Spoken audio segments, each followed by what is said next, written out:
Welcome, gentle listener. I am Voldemort, and I wish to introduce you to the Warhammer 40K universe. If you have not seen my entry on the Warp and its denizens, then I advise you give that a quick look first, but, as always, that is your choice to make. The Ocularis Terribus in High Gothic. In Low Gothic, the common parlance of the masses of the 41st millennium, it is called the Eye of Terror.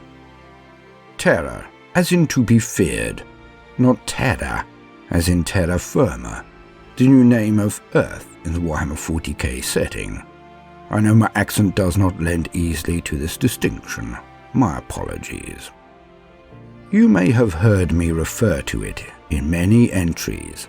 You may have read about it or discussed it with friends, as you have started to grasp the history and geography of the Warhammer universe in all of its dark horror and terrible splendor.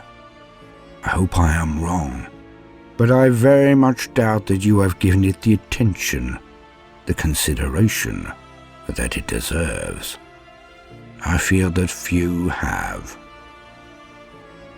We will also discuss the Cicatrix Maledictum, as I see this as an appendage, an extension of the Eye of Terror. But what it is, and what it means, is possibly one of the most grim and dark elements of the setting, so rightfully called the Grimdark by its many, many fans. Today, we shall explore both of these questions.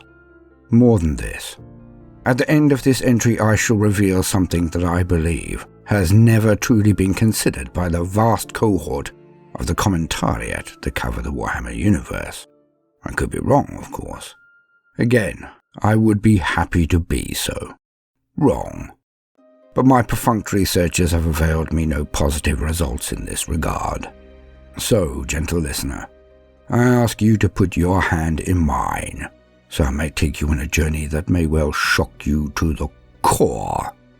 For that, I am sorry, but it is now unavoidable. Let us tread this pathway together, for the trail we will travel is darker than any may have yet realized, and can only be compared in its depth of sadness to what I dub the longest second. But for this please see my entry for the Primarch Rogel Dawn, the Praetorian of Terror, for we are to look at the inevitable end of the Warhammer setting, the most grim and dark ending to any fictional setting I have yet witnessed.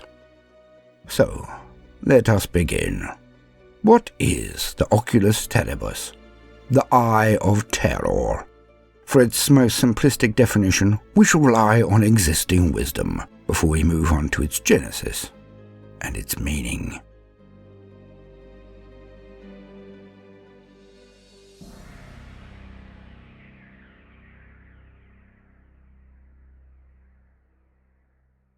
To quote, "The region of the eye constitutes its own reality, existing within both the material universe and the warp. Although planets and star systems exist within the eye, the laws of reality no longer apply. Time is a meaningless concept, and matter, thought, and energy are indistinct. The worlds within the eye are known as demon worlds, and each constitutes its own bizarre sub-reality. At the very center of the eye lies the Biosos, a hole in the fabric of reality through which raw chaos energy pours out. The warp and real space are indistinct and intermixed within the eye, and the whole region is a maelstrom of psychic energy, impossible to navigate through. Imperial ships avoid the area around the eye for thousands of light years. Ships traveling too close to the eye can be thrown far off course. They can also be caught in temporal whirlpools which carry them backwards or forwards in time, or which trap them in limbo forever. The warp storms that disturb the eye are so intense that there is little point in even trying to steer a ship in a particular direction. The Chaos Renegades simply launched their ships into the swirling energies of the warp, trusting fortune to carry them to their enemies. This makes Chaos attacks random, sudden, and unpredictable, often occurring on worlds far from the eye. End quote. This tract, this description, may well be all you have heard, if that. But it does not reveal anything. Like someone who knows the costs of everything, but the value of nothing. This description is so detached, so dispassionate, that it is actually counterproductive from my humble point of view, gentle listener. Ships, travel, psychics, logistics.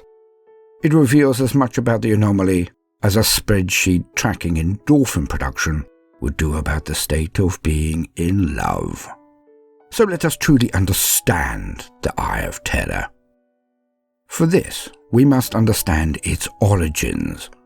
I will note that this is an introduction to these concepts only. It could become convoluted, but I shall present it as simply as I can. So stay with me, gentle listener. Above all else, the Eye of Terror is two things. 1. It is a grave. A massed, huge grave. 2. It is the future of the entire galaxy. The histories of Khorne, the first Chaos God, Grandfather Nurgle and Tzeentch, we will get into on another occasion, but there were 3 of them forming from the actions of the war in heaven. But what of Slaanesh, the Prince of Pleasure? And here we come to the genesis of the Eye of Terror. In brief, again, the Eldar formed this god. They survived the war in heaven and the Necrons went into slumber, as they could not match the combined strength of the Eldari and the Krork, the children of the Old Ones, who were wiped out in the war in heaven. Some say the Eldari betrayed and slaughtered the Krork and broke their power, making them devolve into the Orcs. But the end result, no matter how it was achieved or why, was that they were the most powerful of all races that came out of that terrible war, and they ruled harshly. For millions of years, the Eldari owned the Milky Way galaxy and were unmatched in their power. They developed to the point where toil and endeavor were not necessary. All of their worldly needs were met by their technology and psychic crafts. With nothing to fight, for they were beings forged for war. With nothing left to discover, for they were never gifted the need for exploration that is so prevalent in humanity. The Eldari entered a long, degenerative spiral into ennui. Simply put, boredom led to the wish for experiences of greater intoxication, greater hedonism, greater pleasure. The spiral down was long indeed, but the path from A to B was quite straight. They led worthless lives of pleasure, but eventually all conventional pleasures became stale, and so they trod the path into decadence and perversion, forever chasing the greater highs, so to put it. Eventually, the cults of pleasure gained in power and influence, and darker practices led them to slaughter their own kin in vile acts of perversion. They were the only way to sustain the Eldari need for titillation and relief from their never-ending boredom. As with the other gods, the Eldari's dark urges led to the colouring of the ocean, and so strongly that it became a god. Slaanesh, the being who the Eldari call She Who Thirsts. When She Who Thirsts had finally reached the point of critical mass, she was born. In that moment, in that instant, her birth screams were so loud, so terrible, that they rent a hole in space and utterly destroyed the population of the Eldar that had given her birth.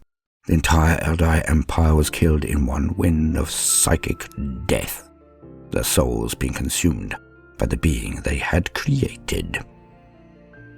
Now only shattered remnants of this once mighty race remain, Their admirals and far-flung fleets became corsairs, but this is for another time. Why the history lesson of the Eldari fall? Because it was the space that was once the Eldari Empire that was where the rent in space occurred. It is the Byzos we mentioned earlier. It sits at the center of the Eye of Terror, for the Eye covers the old worlds of the Eldari Empire. Hence is the Eye of Terror, amongst all other things, the largest tomb in the universe. For billions, perhaps trillions, of Eldar died in that one instant.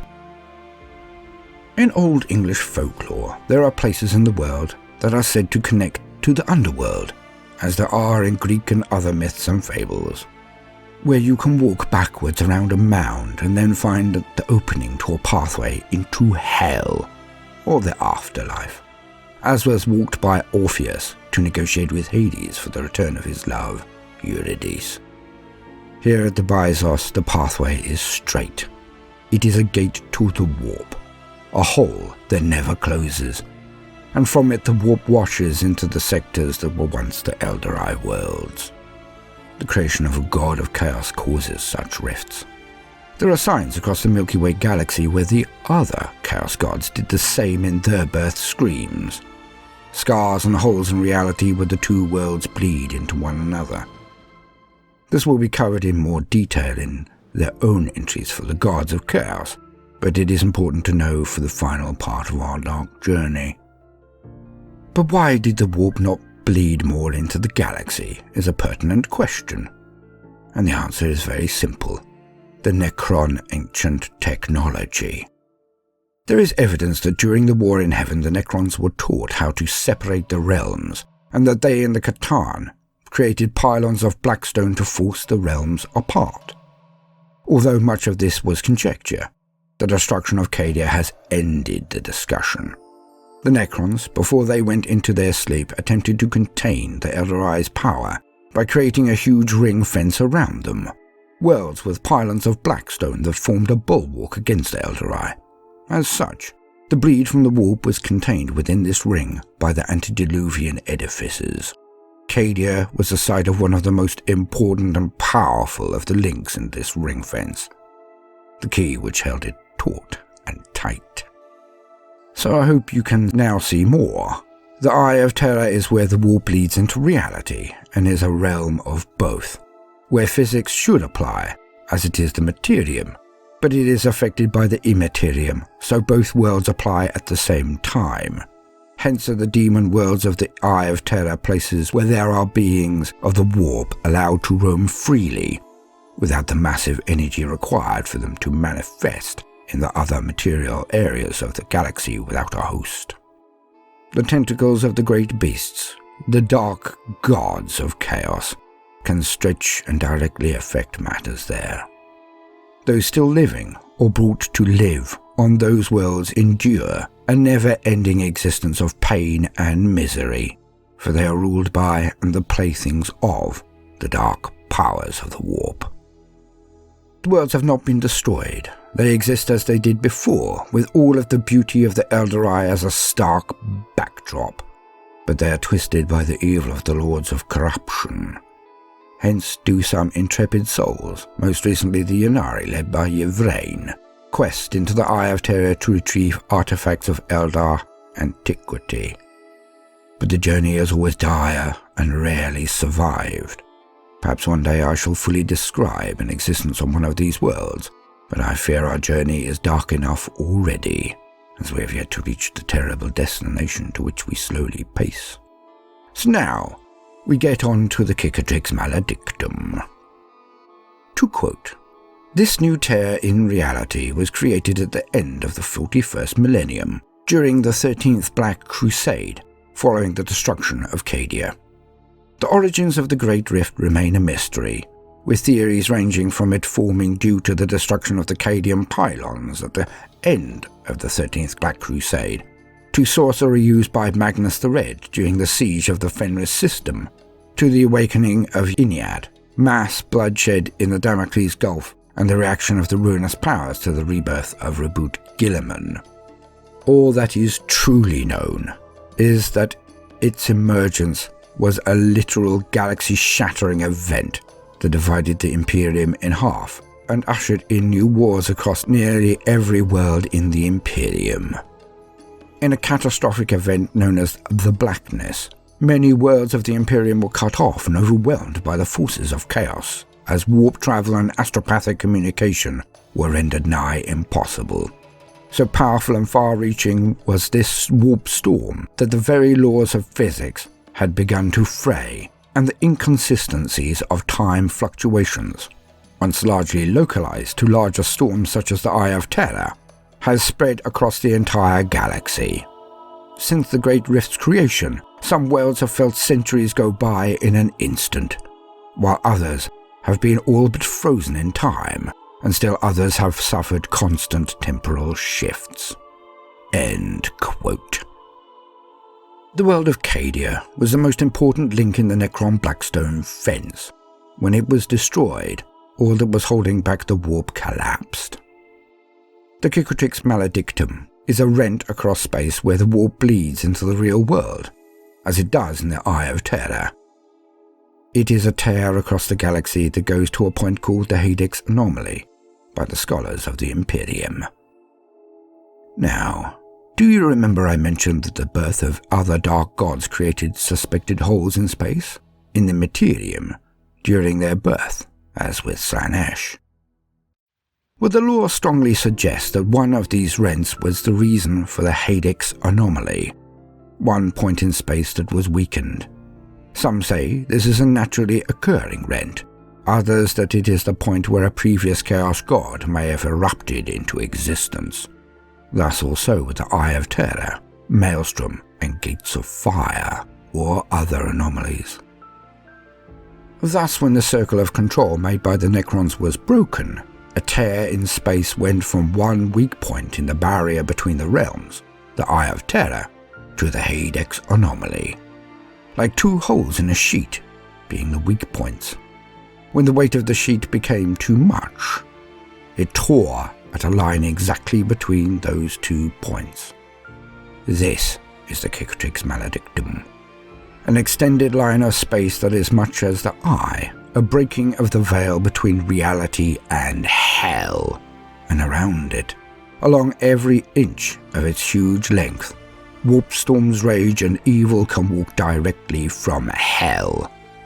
All it needs to then do is gain power enough to sustain it in the Materium. The lesson here is both simple and terrifying. The wall, the separation between the realms of the Materium and Immaterium, are not natural. The lore indicates that they are very artificial. The universe is like a piece of plastic. When heated only moderately, it will return to its natural state. It will always strive to return to a state of being joined. Only a thin sheet of Necron artifice presently separates the two, you see. Imagine the wall between the realms as a very thin sheet. The warp is the ocean that is always pressing against that sheet, barely contained, barely able to separate the two.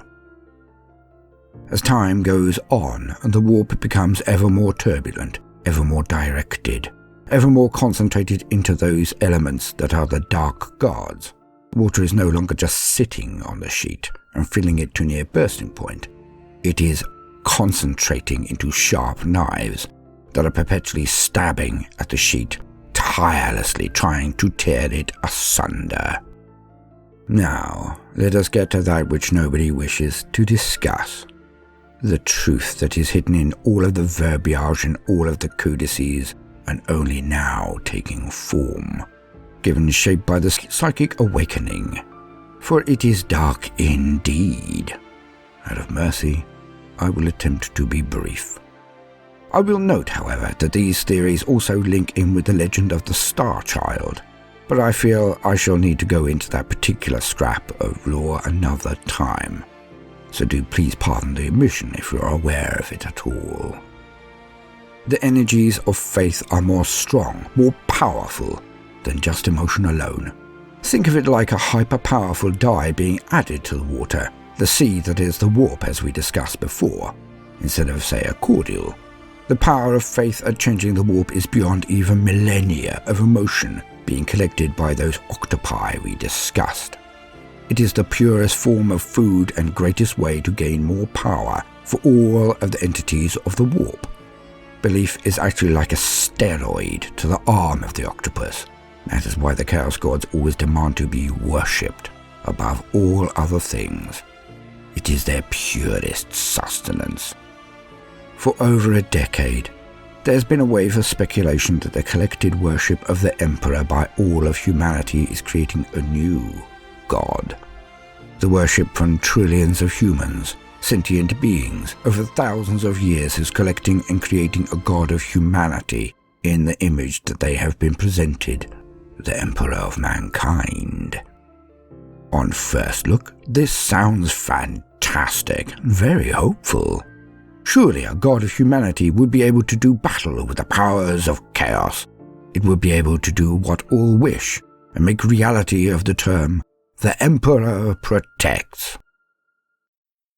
This has been ramped up by the rumors that the Psychic Awakening has seen the first appearance of what has been dubbed as the Emperor Angelic, an avatar of sorts, a huge being of warp energy that fights for humanity when prayed to enough, when needed enough, and smites the enemies of the Imperium. Wonderful, right? Alas, no, it is not. For everyone is forgetting one issue, one situation, which I bet even you have forgotten in the midst of listening to my soporific cant. I want you to take a second and see if you can connect the dots. Here's a helpful reminder. The warp and reality are one, and will always attempt to return to that sublime state. The formation of a god always has the same ramifications. The Cicatrix Maledictum tore a hole in all of reality across the areas from one hole to another. Now, for those who have not immediately gone to the bathroom upon the realization, I shall spell it out. It really does not matter if the Emperor did it on purpose and made a pact with the dark gods of chaos, as many have suspected, when he met with them and supposedly stole the knowledge and power to create the Primarchs and the Astartes. It does not matter if the Emperor is a benign being and is totally separate to the power that is building in the warp, and he looks on in horror, unable to articulate a warning to his people.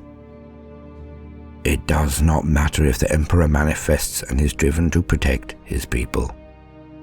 It will not matter. For when the Emperor becomes a god, his birth scream will do what all others have, and will create a shockwave that will tear that thin sheet between the materium and immaterium, the tiny fabric between the real and the warp. And when he ascends, holy terror, the entire Sol system, and, most likely, the entire segmentum solar will collapse into the warp. But in doing so, it will connect with the other 4 rents that exist, and the Cicatrix Maledictum, and the sheet will be utterly and totally destroyed. The walls between reality and the warp will be a thing of the past, and all of the legions of hell will stalk the land, for it will be theirs, all of it. It matters not if the God Emperor is good or not. It does not matter if the Emperor is a being, a god of good or not. For even if he wars with the other gods, he will do so in the landscape of hell. Here is how the grim darkness of the Warhammer universe ends, in the most grim and dark way possible, in blood and fire and plague and lust and change and war for all eternity.